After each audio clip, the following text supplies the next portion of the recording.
Bonjour à tous. Je suis Michel Ribeiro et je vous propose aujourd'hui de réfléchir ensemble sur cette phrase. Les chercheurs commencent à interpréter les données de la première campagne de mesure des polluants dans les logements français. Phrase que j'avais relevée voici quelques années dans l'article d'un journal qui titrait « La pollution intérieure affecte la santé ». C'est vrai. Nous sommes pollués à l'intérieur même de notre habitation la plus personnelle. Je veux parler de notre cœur, de notre esprit. Quels sont les polluants? Il en existe tellement qu'il m'est impossible d'en dresser la liste complète. Mais voyons un peu. Pour faire simple, je prendrai pour référence les 7 polluants présentés par les religions judéo-chrétiennes comme mortels et plus connus sous le nom des 7 péchés capitaux, comme l'avarice, la colère, l'envie, la gourmandise, la luxure, l'orgueil et la paresse. En quoi sont-ils mortels? Prenons l'avarice. L'avare ne donne rien.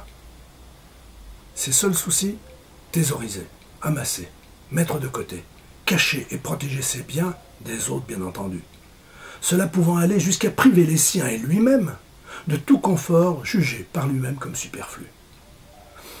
C'est une sorte de maladie et de malade qui ne supporte pas de devoir se séparer, perdre ou même prêter un seul sou, un seul objet lui appartenant. Et c'est terrorisé à l'idée de devoir les abandonner qu'il quittera ce monde, très souvent dans un extrême dénuement. Pourtant, sans aller jusque-là, je peux dire que nous le sommes bien tous un petit peu, radins, ou pas prêteurs, puisque on ne nous rend jamais le livre prêté, la petite somme d'argent, le service rendu, notre tendresse, notre amour, etc., etc. Et nous, ne faisons-nous pas de même? Passons maintenant à la colère.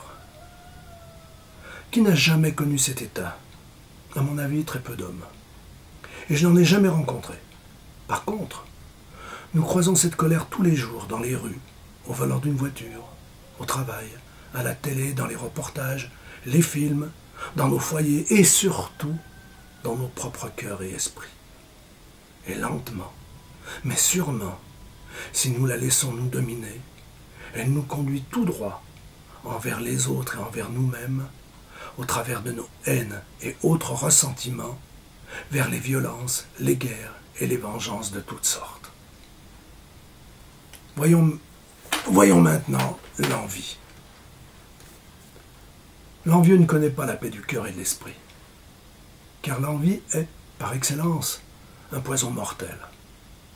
En effet, à travers les désirs qu'elle provoque, elle nous mène à la convoitise et à la jalousie, faisant des autres hommes des rivaux dans le meilleur des cas ou des ennemis à éliminer. En bref, tous ceux qui barrent l'accès à l'assouvissement de nos envies. Sur cette envie, le sage dit « L'homme désire le plaisir, mais dès qu'il a eu le plaisir, il gémit après le désir. Car le pauvre n'est pas celui qui ne possède rien, mais celui qui désire beaucoup. » Passons à la gourmandise. Agent pourvoyeur de l'envie, la gourmandise poussera ceux qui désirent beaucoup, selon leur degré de soumission, à son pouvoir, de la jouissance raisonnable des biens à l'appétit immodéré et avide de vouloir en acquérir toujours plus. Puis, on passera de l'avidité d'avoir à la voracité, comme manger un concurrent par exemple. Et enfin, de la voracité à la goinfrerie, comme posséder immensément plus qu'un superflu, bien souvent non nécessaire, à l'exemple de ces 250 familles les plus riches de ce monde qui se partagent 47% de la richesse mondiale. Ne sont-ils pas à l'image de ces personnes hyper obèses, engloutissant chaque jour d'énormes quantités de nourriture? En exemple, il y a environ une dizaine d'années, l'homme le plus gros des États-Unis quittait ce monde âgé tout juste de 30 ans. Il pesait plus de 500 kilos. Et il fallut abattre les murs et user d'une grue pour le sortir d'un appartement qu'il ne quittait plus depuis très longtemps déjà. Passons à la luxure. Elle est le principe fondateur de nos égoïsmes et égocentrismes et de tous nos dérèglements. Et comme pour tout dérèglement, s'il n'est pas rapidement maîtrisé, la luxure nous poussera aux excès les plus fous, menant de l'inconduite à la corruption et aux abus et débordements de toutes sortes. Un simple exemple. Combien d'hommes de par le monde subissent les effets meurtriers d'une consommation d'alcool, de drogue, même médicamenteuse, non maîtrisée? Ils commencent tous par boire un verre, par fumer une cigarette, un joint, par prendre une pilule de somnifère, etc., etc.